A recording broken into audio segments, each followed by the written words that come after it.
아베 신조 일본 총리가 헌법 해석을 바꿔 집단 자위권을 행사하려는 행보를 공식적으로 시작했습니다. 헌법 해석을 바꾸면 평화 헌법의 근간을 이루는 구조가 사실상 무력화되기 때문에 전후 일본 안보 정책이 크게 바뀔 전망입니다. 도쿄에서 이세원 특파원입니다. 일본 헌법 구조는 국제 분쟁을 해결하는 수단으로 전쟁과 무력 행사를 영원히 포기한다고 규정하고 있습니다.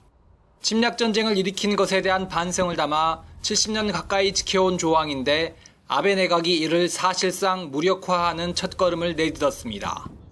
아베 총리는 집단 자위권을 한정적으로 행사할 수 있다는 자문기구의 보고서를 받은 후 헌법 해석 변경이 필요하면 관련 내용을 내각 회의에서 의결하겠다고 밝혔습니다.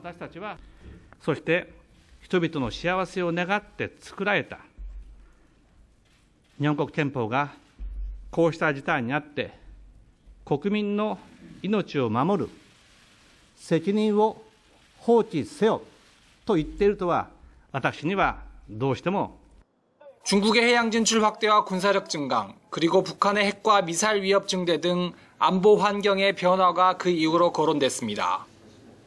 ニュースで報じられているように、南シナ海ではこの瞬間も力を背景とした一方的な行為によって国家間の対立が続いています。これは一言ではありません。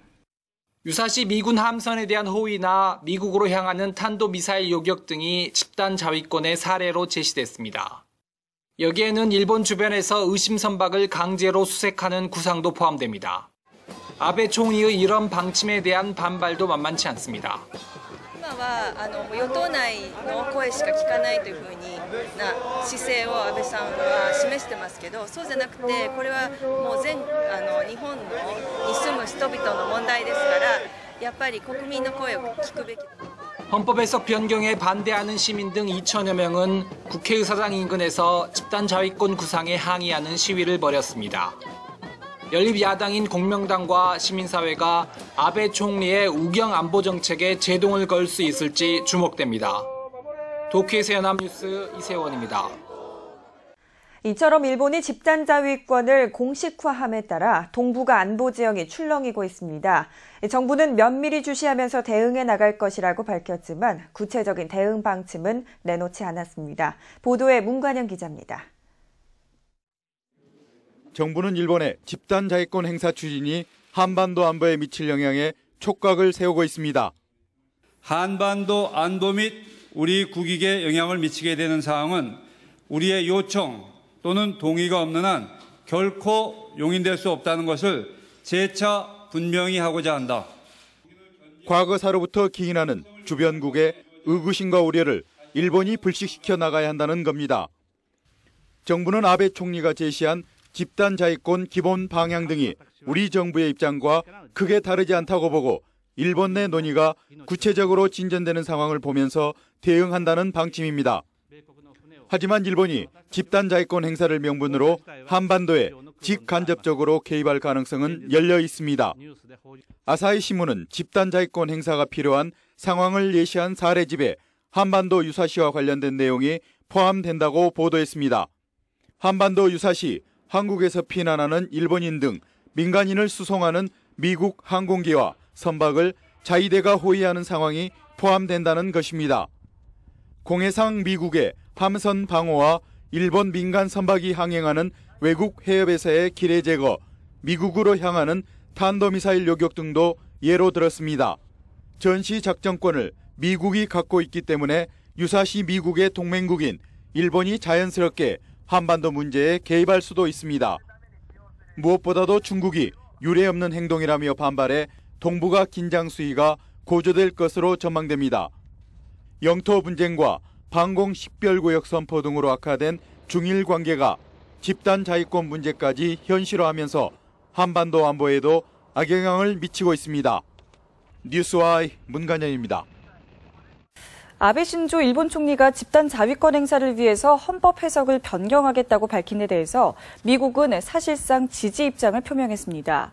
한국과 중국 등 주변국들이 우려를 나타낸 것과는 대조적입니다. 워싱턴에서 추승호 특파원입니다. 마리아포 미 국무부 부대변인은 브리핑에서 아베 신조 일본 총리의 헌법 해석 변경 발언에 대해 입장을 밝혔습니다. 일본 평화헌법이 집단 자위권을 허용하고 있느냐 여부를 둘러싼 일본 내 논의를 환영한다고 애둘러 말했습니다.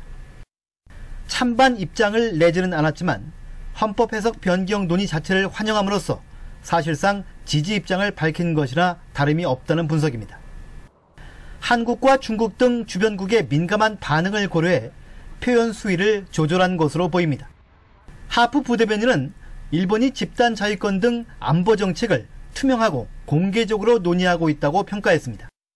또 일본이 평화를 존중하는 전통을 이어갈 것으로 확신한다고도 말했습니다. 미국 전문가들은 일본의 집단 자위권이 한반도에 이익이 될 것이란 입장입니다. 브루스 베넷 랜드 연구소 선임 연구원은 일본의 집단 자위권을 허용하지 않고는 한국에 완전한 안보를 제공하기 어렵다고 말했습니다. 빅터차 조지타운드 교수는 일본이 집단 자위권 행사에 앞서 한국에 미리 동의를 구할 것이라는 점을 분명히 해야 한다고 지적했습니다. 워싱턴에서 뉴스와이 추승호입니다. 그러면 집단 자위권 행사는 일본을 어떤 나라로 바꿀까요? 집단 자위권 행사의 의미와 향후 전망을 도쿄 조준형 특파원이 짚어봤습니다. 동맹국 등에 대한 공격을 자국에 대한 공격으로 간주하고 반격하는 집단 자위권은 유엔 헌장에 보장된 주권 국가의 권리입니다. 하지만 일본은 2차 대전 패전의 결과로 수용한 평화헌법 때문에 자위를 위한 무력만 행사할 수 있으며 집단 자위권은 행사할 수 없다는 입장이었습니다. 결국 그동안 행사할 수 없던 것을 보통의 다른 나라처럼 행사할 수 있도록 하겠다는 점에서 일본의 집단 자위권 행사는 전후 체제 탈피의 첫 걸음으로 풀이됩니다. 아베 내각은 방치할 경우 일본 안전에 큰 영향을 미치는 사안에 대해 필요 최소한도로 집단 자위권을 행사한다는 입장입니다. 日本が再び戦争をする国になるといった誤解があります。しかし、そんなことは断じてありえない。